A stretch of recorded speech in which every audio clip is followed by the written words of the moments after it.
철조망에 걸린 코트 소매, 지저대는 개소리, 숨죽여 지켜보는 낯선 집 창문. 2014년 60세가 된 길만자가 담장을 넘는 순간 인생이 완전히 뒤바뀔 거라곤 상상조차 못했습니다.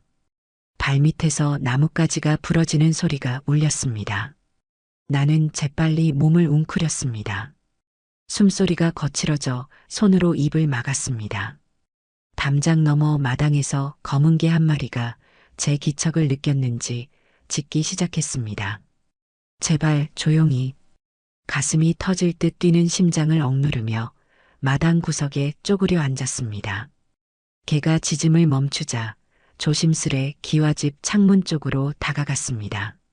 창문에는 하얀 발이 드리워져 있었지만 창살 사이로 실내가 조금씩 보였습니다. 그 순간 제 두 눈을 의심했습니다. 아빠 왔다. 창문 너머에서 들려온 어린아이의 목소리에 제 심장이 멎는 것 같았습니다. 10살 남짓한 여자아이가 현관 쪽을 향해 뛰어갔고 그 뒤를 다른 3명의 여자아이들이 따랐습니다. 그리고 눈앞에 펼쳐진 광경은 젊은 여자, 그것도 임신한 여자가 주방에서 나와 아이들을 따라 현관으로 걸어갔습니다. 그리고 들어오는 사람을 향해 환하게 웃었습니다. 여보, 오늘은 일찍 왔네. 시야를 가리던 방 기둥이 지나가고 드디어 그 사람의 얼굴이 보였습니다. 서재민, 내 딸 은선이의 남편. 우리 가족이 되어 함께 사는 내 사위였습니다. 순간 온몸에 식은땀이 흘렀습니다. 눈앞이 흐려지는 듯 했지만 다시 또렷해졌습니다. 사위는 입구에서 아이들을 안아 올렸고 그 뒤로 임신한 여자에게 다가가 배를 쓰다듬었습니다. 오늘 어땠어? 많이 힘들지? 저도 모르게 손이 떨려왔습니다. 내 딸 은선이에게 했던 것과 똑같은 말투, 똑같은 제스처였습니다. 그때 방 안쪽에서 노부부가 나왔습니다. 우리 아들 왔네. 내일 제사 준비는 잘 되고 있지? 네, 아버님. 다 준비했습니다. 그래, 이번에 며느리 뱃속 아기는 진짜 아들이래지? 종가대를 이을 아들이 생긴다니 기쁘구나. 네, 의사도 아들이라고 했어요. 머릿속에 은선이의 말이 떠올랐습니다. 오빠가 나한테 아기 생기면 좋겠대. 그런데 나 아직 준비 안 됐어. 그 순간 나는 이해했습니다. 내 딸을 경계선 지능을 가진 은선이를 이 사람이 처음부터 이용하려 했다는 사실을. 떨리는 손으로 핸드폰을 꺼냈습니다. 사진을 찍어야 했습니다. 내 눈으로 본 것을 남겨야 했어요. 찰칵. 카메라 소리가 작게 울렸습니다. 누구야? 서재민이 창문 쪽을 바라보았습니다. 나는 급히 몸을 웅크리고 화단에 숨었습니다. 심장이 터질 것 같았습니다. 여보, 무슨 일이야?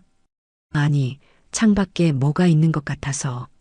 숨도 제대로 쉬지 못하고 있는데 그 순간 결심했습니다. 다시 떨리는 손으로 핸드폰을 들고 조용히 번호를 눌렀습니다. 여보세요? 경찰서죠? 네, 제 사위가 이혼도 안 하고 제 딸과 사기 결혼했어요. 속삭이듯 낮은 목소리로 말했습니다. 네, 증거 사진 다 찍었습니다. 지금 당장 와주세요. 전화를 끊은 후 조심스레 뒤로 물러서려는데 발밑에서 우지직 나뭇가지가 부러지는 소리가 났습니다. 집안에서 갑자기 소리가 들렸습니다. 누구야? 거기 누구냐고. 서재민의 목소리와 함께 현관문이 열리는 소리가 들렸습니다. 저는 급히 담장 쪽으로 뛰었습니다. 평생 그렇게 빨리 뛴 적이 없었습니다. 담장 아래 나무 토막을 딛고 겨우 담을 넘었습니다. 바로 그때 마당에 서재민이 나와 주변을 살피는 소리가 들렸습니다. 여보, 뭐야? 아니, 누가 있었던 것 같아. 담장 밖 나무 뒤에 숨어 숨을 고르며 몇 분이 지난 후 경찰차 사이렌 소리가 들려왔습니다. 그리고 잠시 후 경찰 2명이 차에서 내려 정문을 두드렸습니다. 경찰입니다. 문 좀 열어주세요. 나는 나무 뒤에서 나와 경찰들에게 다가갔습니다. 저예요, 신고한 사람. 경찰에게 핸드폰의 사진들을 보여주고 딸과 서재민의 결혼 사진을 꺼냈습니다. 그리고 대문이 열리고 서재민이 놀란 표정으로 나왔을 때 우리 눈이 마주쳤습니다. 장모님? 서재민의 얼굴이 창백해졌습니다. 그 순간 내 가슴에서 타오르던 불안과 공포가 한순간에 분노로 바뀌었습니다. 평생 딸을 위해 청소하며 버텨온 이 손으로 이제야 마지막 더러운 것, 사위라는 이름의 거짓말쟁이를 청소할 때가 온 것이었으니까요. 너, 내 딸 은선이한테 무슨 짓을 한 거야? 그날로부터 한 달 전, 사모님, 이 주소 꼭 가보세요. 떨리는 손으로 쪽지를 내미는 가정부 박정임의 눈빛이 흔들렸습니다. 미사강변 100평 저택의 조용한 부엌 아침 식사를 준비하던 중 사위가 회사에 나간 틈을 타 그녀는 제게 다가왔습니다. 이게 무슨? 은선이가 제 조카 같아서요. 더는 모른 척할 수가 없어요. 나는 쪽지를 받아들었습니다. 안동 외곽의 주소, 정갈한 글씨체로 쓰인 몇 글자가 전부였습니다. 정임 씨는 은선이가 결혼하고 나서 우리 집에 들어온 지 한 달 정도 됐을 뿐입니다. 원래 10년 동안 우리 집을 돌봐주던 조 씨가 딸이 아기를 낳게 되어 시골에 내려간다며 떠나면서 정임 씨를 신중하게 추천했던 거죠. 처음에는 세 사람이 와서 제대로 못할까 걱정했는데 오히려 정임 씨는 은선이와 유독 잘 지냈고 살림도 척척 해냈지요. 저는 쪽지를 주머니에 넣고 평소처럼 행동했습니다. 하지만 그날 저녁 은선이가 잠든 후 정임 씨를 거실로 불렀습니다. 이게 어떤 의미인지 설명해 주세요. 정임 씨는 깊은 한숨을 내쉬었습니다. 그리고 이야기를 시작했습니다. 사모님, 제가 들어와서 얼마 후 거실 책장에서 은선이 결혼 앨범을 봤어요. 네, 우리 은선이 예쁘죠? 네, 그런데 사위 서재민 씨 사진을 보는 순간 뭔가 익숙하다는 느낌이 들었어요. 정임 씨의 눈이 흔들렸습니다. 제가 예전에 간병인 일을 했었는데 안동 어르신 댁에서요. 그 집 아들이 바로 서재민 씨였어요. 심장이 빠르게 뛰기 시작했습니다. 그 집에 얽힌 사연이 있어요. 할아버지는 명문가 종손의 자존심이 강했고 대를 이을 손자를 바랐죠. 그런데 첫 며느리가 딸만 둘을 낳자 내쫓고 둘째 며느리를 들였는데 그 여자도 딸만 둘을 낳았어요. 그게 서재민과 무슨. 서재민 씨는 종가대를 잇기 위해 여자를 이용하는 사람이에요.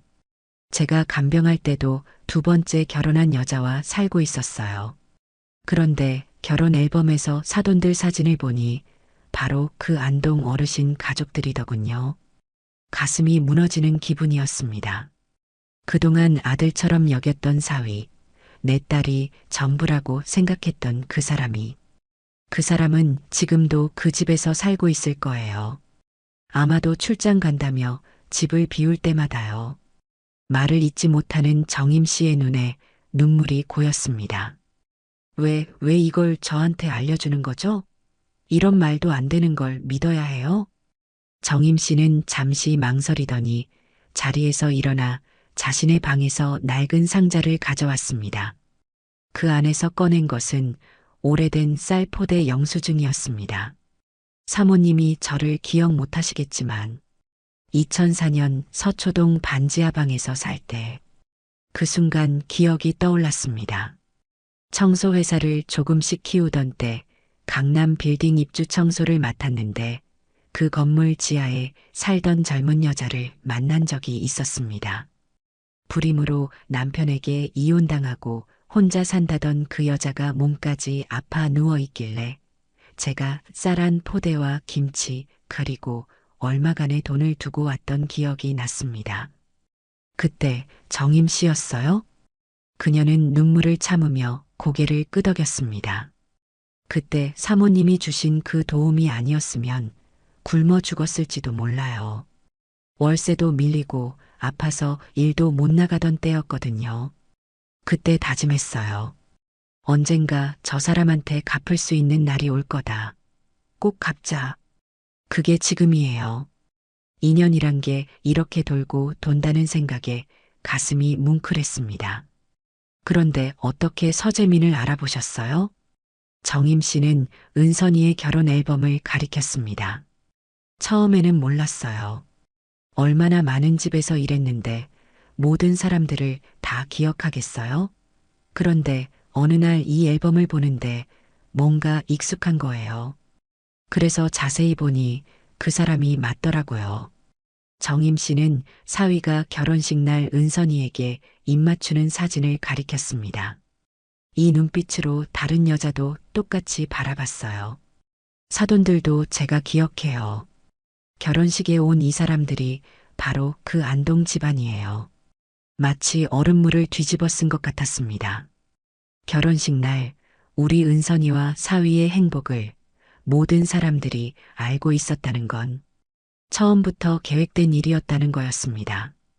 그 사람 은선이 명의로 대출까지 받았을지 몰라요. 종가집 장손이라며 상속 관련 서류에도 도장 찍게 했을 거예요. 이런 수법은 처음이 아니에요. 정임 씨의 말이 가슴에 칼처럼 꽂혔습니다. 평생 지키려 했던 내 딸이 누군가의 이용 대상이었다니. 사모님이 너무 상처받으실까 걱정했어요. 그래도 모른 척하면 은선이가 더 다치잖아요.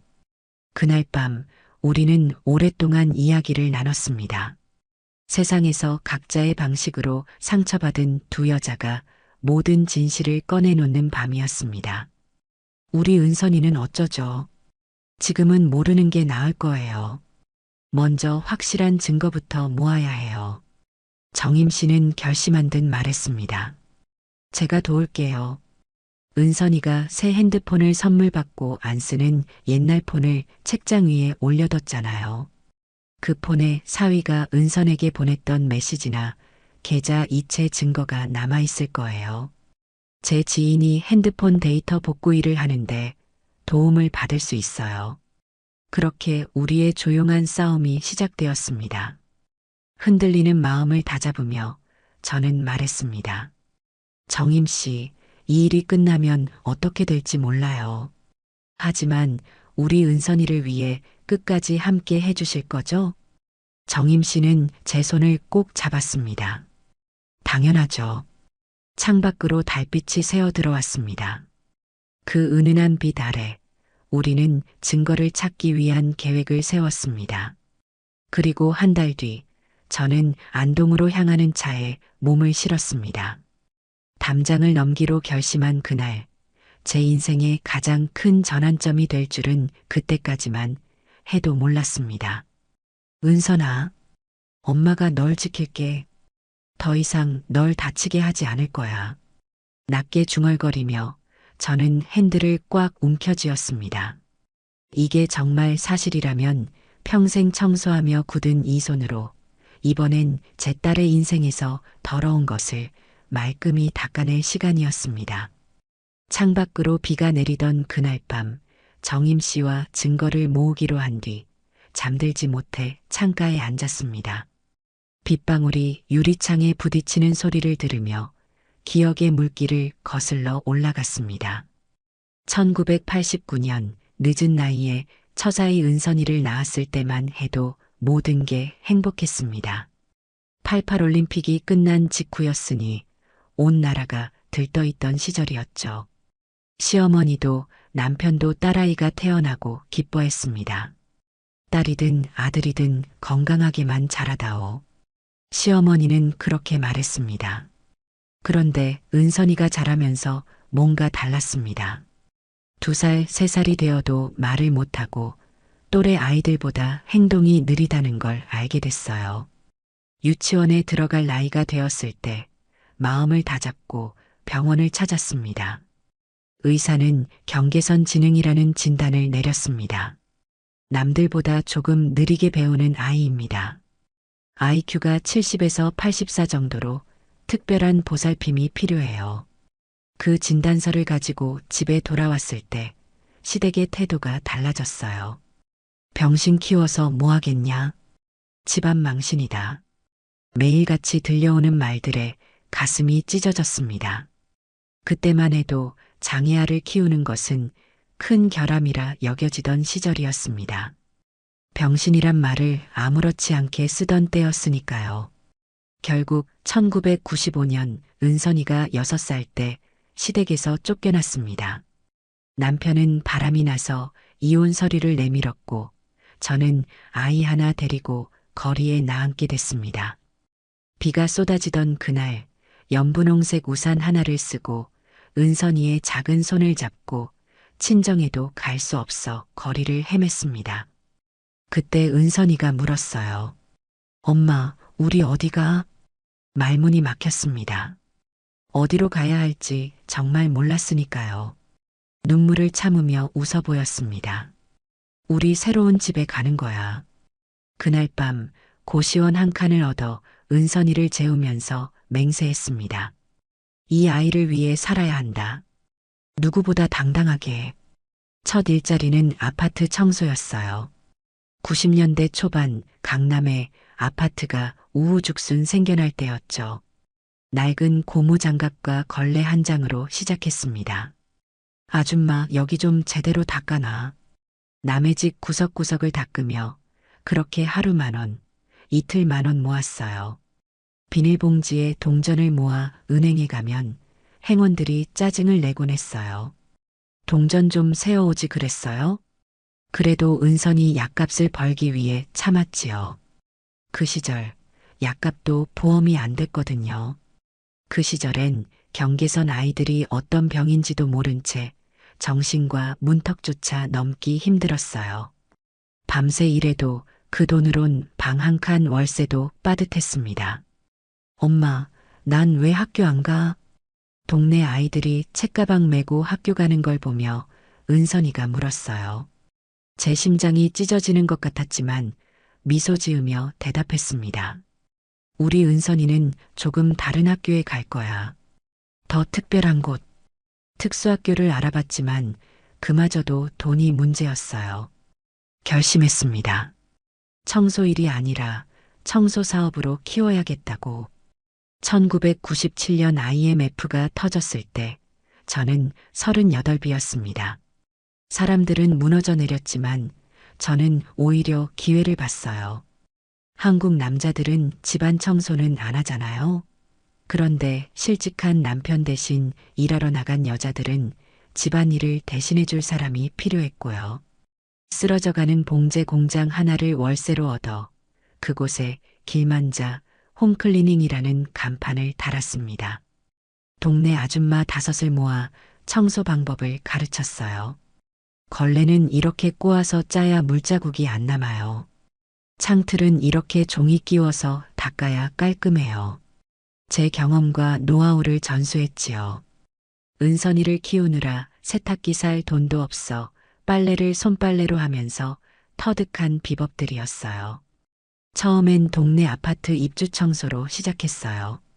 이사갈 집 청소하면 3만 원, 이사 온 집 청소하면 5만 원. 그렇게 시작했지요. 아줌마들에게 일당 15,000원씩 주고 나머지는 모두 은선이 학비와 치료비로 썼습니다. 삐삐를 허리춤에 차고 다니며 일감을 받았습니다. 삐삐가 찍히면 공중전화로 뛰어가 전화를 걸었어요. 여보세요? 네, 길만자입니다. 오늘 청소요? 네, 지금 가겠습니다. 삐삐만 들고 지하철역마다 공중전화를 찾아 헤매던 그 시절, 은선이는 방과 후에 혼자 있는 날이 많았습니다. 저녁에 돌아가면 항상 묻곤 했어요. 은선아, 밥 먹었어? 은선이는 웃으며 고개를 끄덕였지만 가끔은 라면 봉지만 구겨져 있을 때도 있었습니다. 그럴 때마다 가슴이 미어졌어요. 2000년대 초반 정부 정책으로 재개발 붐이 일었어요. 낡은 아파트들이 새 아파트로 바뀌면서 입주 청소 수요가 폭발적으로 늘어났지요. 저는 이때를 놓치지 않았어요. 아줌마들을 셔틀버스로 실어 나르기 시작했어요. 한 번에 서너 집을 동시에 청소할 수 있었죠. 그렇게 사업이 커지면서 은선이도 조금씩 나아졌습니다. 제대로 된 치료를 받을 수 있게 되었으니까요. 우리나라에서 경계선 지능을 가진 아이들은 배려의 사각지대에 놓여 있었어요. 심한 지적장애도 아니고 그렇다고 정상적인 교육과정을 따라가기도 힘든 그 중간에 있는 아이들이었죠. 학교에서는 느린 아이, 이상한 아이로 불리며 자신감을 잃어갔습니다. 특수학교를 다니게 하니 은선이의 표정이 밝아졌어요. 점차 사회성도 좋아졌고 반복적인 일은 누구보다 꼼꼼하게 해냈습니다. 엄마, 나 멍청해? 16살이 된 은선이가 어느 날 그렇게 물었을 때 제 가슴이 찢어졌습니다. 아니, 우리 은선이는 그냥 세상을 좀 더 천천히 배우는 거야. 지금 열심히 배우고 있잖아. 2003년 큰 전환점이 찾아왔어요. 한 건물 주인이 청소 품질에 반해 건물 전체 청소를 맡기고 싶다고 했습니다. 월급제가 아닌 계약직으로요. 처음으로 제 이름으로 된 계약서에 도장을 찍었어요. 길만자 대표님, 이렇게 서명하시면 됩니다. 대표님이라는 말이 얼마나 낯설던지. 그때 저는 48, 은선이는 15이었습니다. 그 계약이 입소문을 타면서 빌딩 관리 계약이 늘어났고 2005년에는 직원이 10명까지 늘었습니다. 주로 40대, 50대 가정주부들이었지요. 일하면서 애 키운다고 지각하는 사람들은 다른 곳에선 안 쓰려고 했지만 저는 달랐어요. 지각해도 괜찮아. 애가 아프면 빨리 가. 대신 있을 땐 최선을 다해. 그 철학이 입소문을 탔나 봅니다. 직원들의 충성도가 높았고 덕분에 일의 품질도 좋았으니까요. 2008년 미국발 금융위기 때 도산하는 회사들이 많았어요. 그때 강남 빌딩 하나가 경매로 나왔습니다. 보증금으로 모아둔 돈으로 용기를 내 입찰에 참여했지요. 길만자 씨, 여자 혼자 이런 큰 빌딩 사서 어떻게 관리하실 거예요? 은행원이 대출 심사 때 그렇게 물었지만 제 대답은 간단했습니다. 제가 이미 10년 넘게 그 빌딩 청소하고 있어요. 그 건물의 구석구석, 전등이 깜빡이는 곳까지 다 알고 있습니다. 그렇게 제 이름으로 된 첫 20층 빌딩을 갖게 되었고 임대 수입으로 은선이의 미래를 더 단단히 준비할 수 있었어요. 2010년 미사 강변 신도시가 본격 개발되기 시작했어요. 그땐 정부가 땅을 밀고 상가용지랑 오피스텔 부지를 조성하고 있었죠. 저는 아파트 청약보다는 상가 쪽에 눈이 갔어요. 나중에 입주 시작되면 청소 수요가 폭발할 테니까요. 길 사장님, 요즘 부동산이 위험하다던데. 지인들이 말렸지만 저는 미사강변과 하남에 투자했어요. 청소 경험으로 알게 된 것이 하나 있었거든요. 사람들이 모이는 곳엔 반드시 청소가 필요하다는 사실이요. 그 지역에 상가와 오피스텔을 매입하고 입주 청소 특화 서비스를 시작했습니다. 청소 회사를 통해 빌딩 정보를 먼저 알게 되니 좋은 물건은 경쟁 없이 살 수 있었어요. 2010년대 중반 길만자 클리닝은 직원 300명, 연매출 100억이 넘는 회사가 되었습니다. 잡지에서 청소로 1000억 만든 여자라는 제목으로 저를 인터뷰하기도 했지요. 그때 은선이는 25살이 되어 있었습니다. 복지관에서 밥 배식 봉사를 하기 시작했어요. 누구보다 느리지만 진심은 깊은 아이였습니다. 복지관에서 어르신들 식사를 도와드리는 은선이는 묘하게 빛이 났어요. 대화를 잘 이어가지는 못해도 따뜻한 미소와 정성스런 손길로 어르신들의 마음을 사로잡았습니다. 특히 손이 떨리는 어르신에게 수저를 쥐어드리고 물을 따라들이는 모습에서 천사 같은 부드러움이 느껴졌습니다. 은선이 양, 오늘도 고마워. 어르신들의 감사 인사에 은선이는 그저 수줍게 웃기만 했습니다. 하지만 그 웃음에서 행복을 느낄 수 있었어요. 그러던 어느 날 은선이가 퇴근하고 돌아와 말했습니다. 엄마, 나 좋은 사람 만났어. 은선이의 눈이 반짝였습니다. 늘 걱정했거든요. 선한 우리 딸이 나쁜 사람 만나지 않을까? 그 사람 내일 집에 오기로 했어. 도시락 납품업체 팀장이래. 다음 날 서재민이란 사람을 처음 만났을 때 그 모든 걱정이 씻겨 내려갔어요. 도시락 납품업체 팀장으로 복지관에 봉사하러 온 그는 은선이를 존중하는 모습이 진심으로 보였거든요. 장모님, 은선이가 어르신들 손 닦을 때 물 온도까지 딱 맞춰요. 그 세심함이 저는 정말 놀라웠어요. 그 말 한마디에 저는 그를 믿었습니다. 그동안 저를 청소 아줌마라고 부르던 사람들, 은선이를 저런 애라고 부르던 사람들과는 달랐으니까요. 서재민이 은선이에게 청혼했을 때 저는 조금의 망설임도 없이 허락했어요. 제가 평생 모은 것의 일부를 은선이 결혼자금으로 내놓았고 미사 강변에 새로 지은 100평 저택에서 함께 살기로 했지요. 그리고 2014년 은선이와 서재민의 결혼식에서 저는 생애 처음으로 모든 게 완벽하다고 느꼈습니다. 엄마, 나 예뻐요? 결혼식 날 아침 웨딩드레스를 입은 은선이가 물었어요. 그럼 우리 은선이가 세상에서 제일 예쁘지. 그날 은선이의 웃음이 얼마나 환했는지 지금 생각해도 눈물이 납니다. 결혼 후 사위는 마치 진짜 아들처럼 살가웠고 은선이는 날마다 행복해했지요. 옛 가정부가 나가고 새로 들어온 정임 씨까지 가족처럼 지내니 드디어 모든 게 제자리를 찾았다고 생각했어요. 사모님, 이 주소 꼭 가보세요. 그 쪽지를 받기 전까지는요.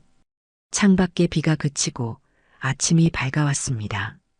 평생 남의 더러운 것을 닦아온 제가 이제는 내 딸의 행복을 위협하는 더러운 진실을 마주해야 할 때가 온 것 같았습니다.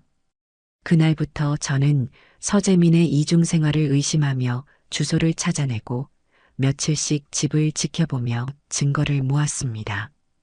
은선이가 오빠가 자주 출장을 가서 집에 안 들어온다고 말할 때마다 가슴이 찢어졌습니다. 그리고 마침내 오늘 그 남자의 비밀을 밝혀낼 순간이 왔습니다. 담장을 넘어 그 집의 창문으로 본 광경은 제 예상보다 훨씬 끔찍했습니다. 너, 내 딸 은선이한테 무슨 짓을 한 거야? 서재민의 얼굴에서 모든 색이 빠져나갔습니다. 그의 뒤로 사돈 어른이 지팡이를 짚고 놀란 표정으로 마당으로 나왔습니다. 아니, 이게 누구야? 길 여사가 아닌가? 사돈의 눈이 제 손에 든 핸드폰으로 향했고 창문을 통해 보이는 집 앞모습, 그리고 제가 몰래 담장을 넘어온 상황을 파악하는 순간 그의 표정이 굳어졌습니다. 이게 무슨 짓이오? 당장 우리 집에서 나가시오. 남의 집 담장을 넘어 이런 짓을 하는 거요? 이건 불법 침입이오. 사돈은 화를 참지 못하고 핸드폰을 꺼내 들었습니다. 당장 경찰을 부르겠소. 이건 명백한 불법이요. 불러보세요. 제가 먼저 신고했으니 곧 도착할 겁니다. 제 차분한 대답에 모두가 깜짝 놀란 표정을 지었습니다. 서재민이 자신의 얼굴색을 되찾으며 급히 제게 다가왔습니다. 장모님, 오해가 있는 겁니다. 제가 설명할 수 있어요. 그의 눈빛이 달라졌습니다. 그동안 은선이 앞에서 보여주던 따뜻하고 다정한 사위의 모습은 온데간데 없고 낯선 사람이 된 것 같았습니다. 뭘 설명해? 이미 다 봤어. 임신한 여자, 4명의 딸아이들. 모두 너의 가족이잖아. 서재민이 더듬거리며 변명을 시작했지만 그때 집안에서 임신한 여자가 나왔습니다. 그녀의 배는 7개월은 됐을 정도로 불러 있었고 그 뒤로 여자아이들이 호기심에 찬 눈으로 저를 바라보았습니다. 무슨 일이에요, 여보? 임신한 여자의 목소리에 마당이 일순간 조용해졌습니다. 서재민은 아무 말도 하지 못했고 사돈들의 표정이 굳어졌습니다. 사이렌 소리가 점점 가까워졌습니다. 결국 제가 신고한 경찰이 도착한 것이었죠. 2명의 경찰관이 대문을 통해 들어왔습니다. 신고받고 왔습니다. 무슨 일이신가요? 사돈 어른이 먼저 나서며 소리쳤습니다. 이 여자가 우리 집에 불법 침입했소. 당장 체포해 주시오. 경찰은 상황 파악을 위해 모두에게 진정하라고 요청했습니다. 저는 떨리는 목소리로 설명했습니다. 제가 신고한 길만자입니다. 이 사람은 제 사위 서재민이에요. 제 딸과 결혼한 상태에서 여기서 다른 가족과 살고 있어요. 증거를 찍으러 왔습니다.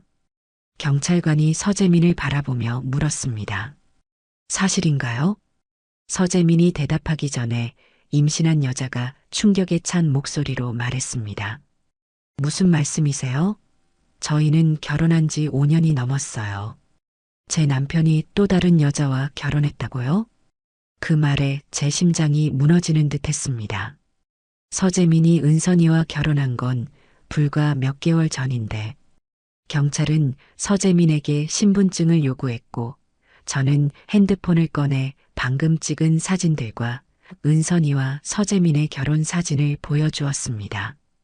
이게 제 딸 은선이와 서재민의 결혼식 사진이에요.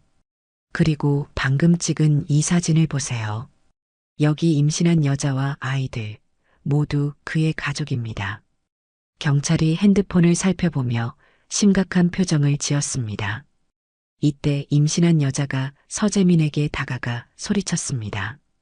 이게 무슨 일이에요? 말 좀 해봐요. 서재민은 더 이상 숨길 수 없다는 걸 깨달은 듯 했습니다. 갑자기 그의 태도가 완전히 바뀌었어요. 더 이상 겸손하고 따뜻한 사위가 아니었습니다.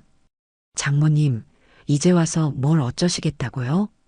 은선이는 어차피 모든 걸 이해 못하잖아요. 그 말은 가슴에 비수를 꽂는 것 같았어요. 뭐라고? 그 애는 바보잖아요. 지가 뭐가 뭔지도 모르는 애를 법적 부인이라고 데려다 놨으면 어때요? 제 인생도 있고 우리 집안대도 이어야 하는데. 그 말을 들은 순간 인내가 한순간에 무너졌습니다. 평생 멸시받고 차별받으면서도 딸을 지키기 위해 모든 것을 견뎌왔는데 내 딸을 바보라고 부르는 것만큼은 참을 수 없었어요. 평생 걸레를 쥐던 이 손이 처음으로 사람의 뺨을 때렸습니다. 내 딸을 바보라고? 너 같은 인간이 뭘 안다고. 서재민의 뺨에 손자국이 선명하게 남았습니다. 임신한 여자는 충격에 입을 가렸고 아이들은 울기 시작했습니다. 경찰이 급히 저와 서재민 사이에 끼어들었어요. 진정하세요. 서재민의 눈빛이 달라졌어요. 완전히 가면을 벗은 날것의 얼굴이었습니다. 장모님도 알잖아요.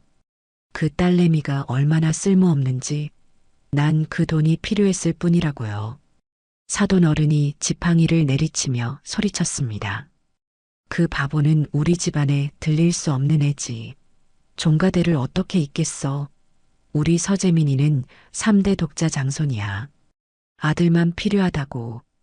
경찰은 상황이 심각해지자 서재민을 진정시키고 모든 사람의 신분증을 확인했습니다. 그리고 저에게 다가와 말했습니다. 불법 침입건은 일단 보류하고 중혼 의혹에 대해 조사하겠습니다. 모두 진술을 위해 경찰서로 오셔야 할 것 같습니다. 서재민의 진짜 아내는 충격에서 벗어나지 못하고 방금 들은 사실을 이해하려 애쓰고 있었습니다. 그녀가 서재민에게 다가가며 물었습니다. 당신 정말 다른 여자와 결혼했어요? 그것도 장애가 있는 여자와? 이걸 어머님, 아버님 모두 알고 있었던 거야? 서재민은 대답하지 않았지만 사돈이 답했습니다. 그 애의 돈이 필요했고 우리는 확실히 아들 낳아줄 여자가 필요했어.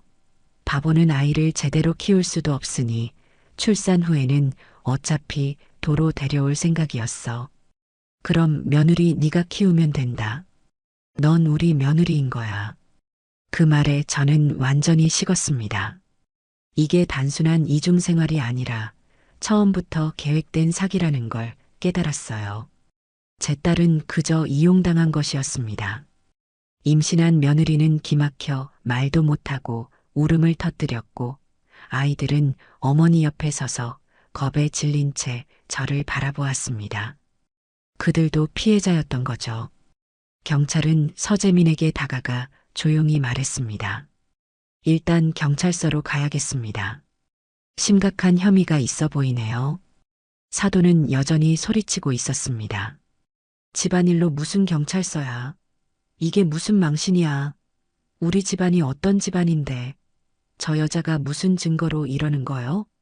경찰이 사돈을 진정시키려 했지만 노인은 계속해서 소리쳤습니다. 우리 집안의 병신은 들릴 수 없어. 종가대를 이어야 해. 그 순간 경찰조차 놀란 표정을 지었습니다. 이런 노골적인 차별과 증오에 모두가 경악했어요. 저는 담담하게 그들을 바라보았습니다. 제 딸은 경계선 지능이지만 사람의 마음은 그 누구보다 잘 알아요. 그리고 저는 평생 남들의 더러운 걸 치워온 사람입니다. 그 말에 노인의 표정이 일그러졌습니다. 더러운 거? 당신이 뭐라고? 네, 더러운 거요. 제가 청소하며 평생 배운 게 하나 있어요. 아무리 번지르르한 집에도 구석구석 쌓인 먼지가 있다는 거. 그리고 그 먼지는 결국 다 드러난다는 거죠. 서재민이 경찰과 함께 자리를 떠나기 전 마지막으로 제게 말했습니다. 이제 은선이한테 어떻게 설명할 건데요? 그 바보가 이해할 수 있을까요? 그 말에 저는 천천히 그에게 다가갔습니다. 그리고 경찰의 제지에도 아랑곳 않고 그의 얼굴 가까이 다가가 작은 목소리로 말했습니다. 내 딸이 바보가 아니라 너희들이 인간이 아닌 거야. 두고 봐. 내가 어떻게 하는지. 서재민의 얼굴에서 모든 혈색이 사라졌습니다. 평생 처음 마주한 이런 종류의 분노, 엄마의 분노 앞에 그는 아무 말도 할 수 없었습니다.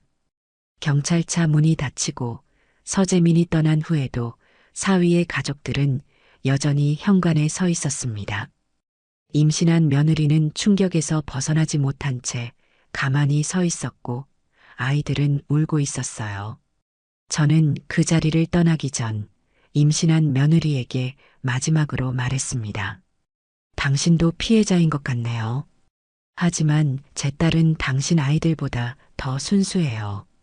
그 아이는 세상의 가면을 알지 못하거든요. 차에 타고 시동을 걸기 전 저는 거울에 비친 제 얼굴을 보았습니다. 제 얼굴에 깊게 패인 주름과 눈가의 그늘, 그리고 그 눈에 타오르는 불꽃. 그것은 제가 평생 느껴본 적 없는 종류의 분노였습니다. 은선아, 엄마가 널 지킬게. 핸들을 꽉 쥐고 저는 미사강변의 집으로 향했습니다. 딸에게 이 진실을 어떻게 전할지, 어떻게 이 상처를 감싸 안아줄지 그 생각뿐이었습니다. 미사강변 저택으로 돌아오는 길 핸들을 쥔 제 손이 떨리고 있었습니다. 경찰과의 만남 이후 서재민과 그 가족들은 집에 남았고 저는 경찰서에 진술서를 제출한 후 집으로 향했습니다. 경찰은 중혼 의혹에 대해 서류 조사를 진행하겠다고 했습니다. 이런 사건은 즉시 체포가 아니라 증거 수집과 조사 후 소환 절차를 거친다고 했지요. 제 머릿속에는 오직 한 가지 생각뿐이었어요. 은선이에게 어떻게 말해야 할까? 현관문을 열자 은선이가 밝은 표정으로 달려왔습니다. 엄마, 오셨어요? 오빠는요? 그 순진한 눈빛, 사위를 오빠라고 부르는 다정한 목소리. 그 앞에서 어떻게 모든 진실을 말할 수 있을까요? 가슴이 찢어지는 것 같았습니다. 은선아, 엄마랑 잠깐 이야기 좀 할까? 정임 씨가 부엌에서 나왔습니다. 제 얼굴을 보자마자 무슨 일이 있었는지 직감한 듯 했어요. 사모님, 어떻게 됐어요? 거실 소파에 앉아 깊은 숨을 내쉬었습니다. 은선이는 제 옆에 앉았고 정임 씨는 차를 준비했습니다. 은선아, 엄마가 할 말이 있어. 은선이의 맑은 눈이 저를 향했습니다. 그 눈에는 어떤 의심도 경계도 없었어요. 세상의 모든 것을 있는 그대로 받아들이는 순수함만이 가득했지요. 말이 목에 걸렸습니다. 어떻게 이 순수한 아이에게 세상의 냉혹함을 설명할 수 있을까요? 하지만 언젠가는 알아야 할 진실이었어요. 오빠가 나쁜 일을 했어. 은선의 눈이 동그래졌습니다. 나쁜 일? 오빠가? 응, 다른 가족이 있었어. 다른 가족? 그래, 오빠는 이미 다른 사람과 결혼했던 사람이야. 우리한테 거짓말을 했던 거지. 은선이의 눈에서 천천히 눈물이 흘러내렸습니다. 심장이 찢어지는 것 같았어요. 이렇게라도 말해야 했지만 딸의 상처 입은 모습을 보는 것은 너무 고통스러웠어요. 나 안 좋아했어요? 그 질문에 제 눈에서도 눈물이 쏟아졌습니다. 정임 씨가 은선이의 손을 꼭 잡았어요. 은선아, 그건 절대 아니야. 내가 잘못한 게 하나도 없어. 이건 모두 그 사람이 나쁜 거야. 은선이는 잠시 고개를 숙이더니 조용히 물었습니다. 그럼 오빠는 언제 와요? 아직도 이해하지 못한 눈치였습니다. 저는 은선이의 손을 꼭 잡고 눈을 마주쳤습니다. 은선아, 오빠는 이제 안 와. 우리랑 더 이상 같이 살 수 없어. 왜요? 거짓말했기 때문이야. 그리고 내게 상처를 줬어. 은선이의 눈에서 눈물이 멈추지 않았습니다. 저는 딸을 품에 안았고 정임 씨도 함께 어깨를 감싸 안았습니다. 세 사람이 한동안 아무 말 없이 울었어요. 다음 날 아침 정임 씨의 도움으로 은선이는 평소처럼 복지관에 갔습니다. 아무것도 모르는 척 웃으며 배웅했지만 문이 닫히자마자 주저앉아 울었어요. 그날 오후 경찰서에서 연락이 왔습니다. 서재민의 혼인 관계를 조사한 결과 그는 첫 번째 아내와 법적으로 혼인신고가 되어 있었고 은선이와는 결혼식만 올리고 함께 살았을 뿐 실제 혼인신고는 하지 않은 것으로 밝혀졌습니다. 더불어 은선이 명의로 된 각종 계약서와 대출 문서들이 발견되었다고요. 서류상 법적인 혼인이 아니어서 중혼제가 아니었다 해도 사기와 기만은 분명합니다. 변호사와 상담하시는 게 좋겠습니다. 경찰의 말대로 변호사를 선임했습니다. 조사가 진행되면서 서재민의 행동이 단순한 이중생활이 아닌 처음부터 계획된 사기였음이 밝혀졌어요. 서재민의 핸드폰에서 발견된 장모재산 목록이라는 제목의 단체 채팅방, 은선이 명의로 만든 가짜 계약들, 그리고 무엇보다 충격적인 건 결혼 후 출산 시 대처법이라는 문서였습니다. 아이가 태어나면 은선이가 키울 수 없는 지능이라고 주장하고 친자 확인 후 내 아들으로 데려온다. 은선은 정신적으로 불안정하니 양육권은 쉽게 포기할 것이다. 그것을 읽는 순간 온몸에 소름이 돋았습니다. 이건 그저 욕심 많은 남자의 이중생활이 아니었어요. 처음부터 계획된 악의적인 사기였던 거죠. 일주일 뒤 검찰은 서재민을 사기죄와 재산권 침해로 기소했습니다. 그의 부모도 공범으로 수사 대상이 되었고요. 언론은 명문가 종손의 결혼 사기 사건으로 이를 보도했습니다. 은선이에게 오빠의 진짜 모습을 알려준 건 참 힘든 일이었지만 놀랍게도 딸아이는 생각보다 빨리 회복되고 있었습니다. 물론 가끔 밤에 울기도 했지만 낮에는 여전히 밝은 표정으로 복지관에 다녔어요. 엄마, 나 오늘 새로운 어르신 만났어요. 손이 많이 떨리시는 분인데 내가 수저 잡는 거 도와드렸어요. 은선이는 여전히 순수하고 따뜻했습니다. 오히려 더 적극적으로 봉사활동에 참여하는 것 같았어요. 마치 세상을 증명하려는 듯이요. 법원의 판결이 나오기 전 서재민의 변호사가 찾아왔습니다. 합의를 원합니다. 모든 민사소송을 취하하시면 서재민 씨가 가지고 있는 재산의 절반을 드리겠다고 합니다. 저는 차가운 미소를 지었습니다. 합의는 없습니다. 저는 평생 제 딸이 행복하게 살 수 있는 환경을 만들기 위해 노력했어요. 그 애를 이용한 사람들은 반드시 법의 심판을 받아야 합니다. 한 달 뒤 법원은 서재민에게 징역 3년을 선고했고 그의 부모에게는 집행유예와 함께 사회봉사 명령이 내려졌습니다. 그리고 은선이 명의로 사기 계약된 모든 서류는 무효가 되었으며 상당한 액수의 손해배상금이 결정되었습니다. 어느 언론사가 저를 인터뷰하기 위해 집을 찾아왔을 때 저는 이렇게 말했습니다. 제 딸은 경계선 지능을 가졌지만 그 아이의 마음은 그 누구보다 따뜻합니다. 그런 아이를 이용하려 한 사람들, 그들이야말로 진정한 경계선 인간이 아닐까요? 그 인터뷰가 나간 후 비슷한 피해를 입은 다른 장애인 가족들의 연락이 이어졌습니다. 처음에는 몇 통의 전화였지만 점차 늘어나 결국 경계선 지능 권익보호 모임이라는 작은 모임이 형성되었어요. 길 대표님 덕분에 우리도 용기를 얻었어요. 모임이 커지면서 저는 결심했습니다. 이런 피해가 더 이상 발생하지 않도록 경계선 지능을 가진 사람들의 권익을 보호하는 재단을 설립하기로 한 거예요. 서재민이 수감된 지 반년이 지났을 무렵 그의 혼인 관계였던 임신한 여자로부터 연락이 왔습니다. 아이가 태어났고 그녀도 서재민과 이혼했다고 했어요. 저도 알지 못했어요. 그 사람의 진짜 모습을 깊이 사과드립니다. 저는 이제 더 이상 분노가 없었습니다.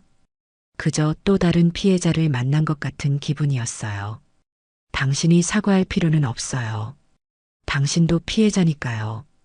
그런데 아이를 어떻게 키워야 할지 모르겠어요. 이 아이는 아버지가 사기꾼이라는 사실을 알게 될 텐데. 저는 잠시 생각에 잠겼습니다. 그리고 조용히 말했어요. 아이는 부모의 잘못을 물려받지 않아요.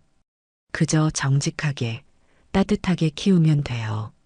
그게 부모의 역할이죠. 그녀는 눈물을 흘리며 고개를 숙였습니다. 시간은 계속 흘렀고 은선이는 놀랍게도 복지관에서 정식 직원으로 채용되었습니다. 경계선 지능을 가진 사람으로는 드문 일이었지만 은선이의 따뜻함과 꾸준함이 인정받은 거였지요. 엄마, 나 이제 월급 받아요.